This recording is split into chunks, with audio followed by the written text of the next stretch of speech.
सुट्ट्यामुळे सगळी माणसं बाहेर पडलेली आहेत आणि ट्रॅफिक जाम झालेली आहे घाटामध्ये. मग आज अर्धा तास झाला आम्ही ट्रॅफिकमध्ये अडकलेलो आहोत आणि गाड्या अतिशय संथ गतीने पुढे जात आहेत. नमस्कार, मी बाळासाहेब निंबाळकर. सकाळी ठाण्यावरून पुण्याला जायला निघालो, परंतु एक्सप्रेस हायवेला लोणावळा आणि खंडाळ्याच्या मध्ये खूप ट्रॅफिक जाम लागलं. 2 तासपासून वाहनं इथं सगळं अडकलेली. बरेच कंटेनर गाड्या बंद पडलेल्या आहेत, परत छोट्या कार बंद पडलेल्या आहेत. लहान मुलं प्रवास करतायत, ते सगळे उन्हाने त्रस्त आहेत गाड्या बंद पडल्यामुळे. ट्रॅफिकमध्ये 2 तासापासून सगळे लोक परेशान आहेत इथं घाटामध्ये. आणि पूर्ण मोठ्या कंटेनर गाड्यांनी पूर्ण रस्ता जाम केलेला आहे.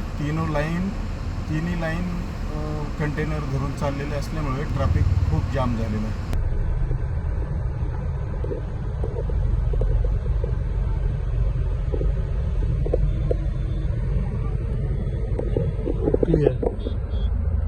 ठोकली आहे गाडी,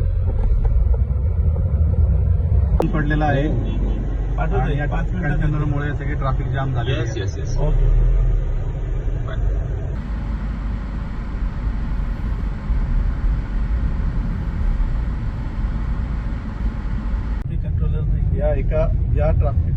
या रस्त्यावर एकही ट्रॅफिक कंट्रोल नाही आहे आणि रस्त्यात दुतर्फा ट्रॅफिक आहे. ॲटलिस्ट सुट्टीच्या दिवशी तरी ट्रॅफिक कंट्रोलर उभे करून ट्रॅफिक व्यवस्थित मेंटेन व्हायला पाहिजे याची काळजी ट्रॅफिक पोलिसांनी घ्यावी.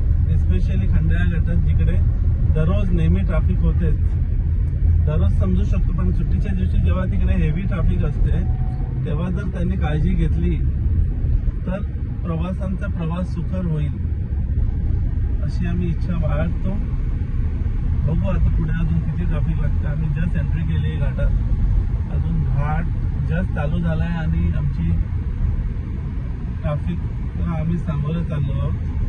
पुढे घाटात किती ट्रॅफिक लागेल आणि आम्हाला जर पोचायला अजून किती वेळ लागेल डेस्टिनेशनला ते आम्हालाही माहिती नाही. मॅपचा टाइम वाढत चालला आहे आणि आम्ही जागेवरच आहोत ऑलमोस्ट. होप नेक्स्ट टाइम तरी पोलीस काळजी घेतील आणि आमचा प्रवास सुकर होईल अशी इच्छा व्यक्त करतो. थँक्यू. सकाळचाच आमचा प्लॅन होता निघायचा. आम्ही एकदम सकाळी निघालो होतो प्लॅनच्या हिशोबाने, पण येऊन अडकलो लोणावळा घाटामध्ये आणि तिकडे आम्हाला ऑलमोस्ट 2 तासाची ट्रॅफिक लागली.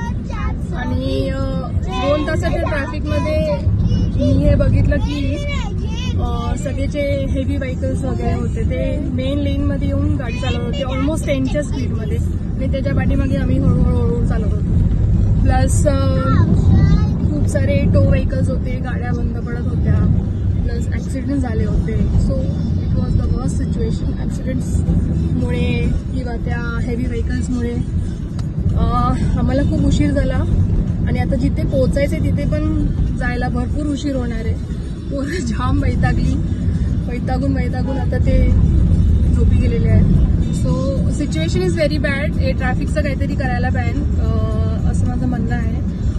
हेवी व्हेकल्सचं काहीतरी करायला पाहिजे. जे मध्ये लेन्समध्ये घुसतात त्यांना सांगितलं आहे की तुमची लेन फॉलो करा, तरी ते मधल्या लेनमध्ये घुसतात आणि बाकीची ट्रॅफिक होऊन जाते. सो त्याच्याबद्दल नक्कीच काहीतरी करायला पाहिजे.